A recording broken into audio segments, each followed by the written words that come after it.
There's a new Phoenix police chief, and the public safety manager has stepped down because of our investigation uncovering inaccurate kidnapping statistics. But now we're exposing a new layer you haven't heard yet: mistakes tracking murder cases. ABC 15 investigator Dave Biskobing shows you tonight this has been a problem for years. April 7th, 2006. Police found a woman's body in a Phoenix alley. Her name was Joan. She was wrapped in a plastic trash bag. It never made the news. Her case, unsolved. It's not the only one. Phoenix police have more than 2,000 unsolved murders. But the problem isn't just solving the cases. It's got to raise questions. I think there's a lot of assumption out there that this was done correct. Police records show Joan's case wasn't followed up. No cause of death ever noted. It slipped through the cracks. For months we've exposed problems with the city's kidnapping statistics. Now our investigation uncovers kidnapping is not the only crime Phoenix police have a hard time tracking. Now we're seeing it all over again 3 years later. Well, in my opinion, I was of the impression it had been given more emphasis. In 2007, Lieutenant Joe Knotts took over as the new leader of the homicide unit.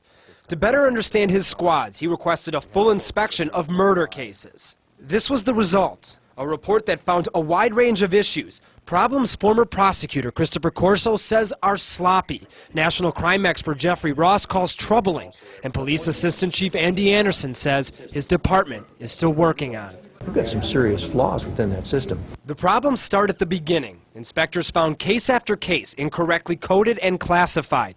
Aggravated assaults, accidental deaths, suicides, all called murder, and vice versa. It's the same problem that led to the inaccurate reporting of almost half the city's 2008 kidnapping cases. Because they seem like some of the same kind of issues. That's what we trained on. It goes to show, did that training not take effect? Is that what we're seeing now, or? Well, I think that you're seeing what we're seeing is that there certainly were some issues in that area that we didn't believe were as significant, or we didn't know that were as significant as we're finding out now. Significant. That's what inspectors wrote when they found 438 cases with unfinalized and incomplete homicide reports, something that could affect overall murder statistics, clearance rates, and the prosecution of those cases.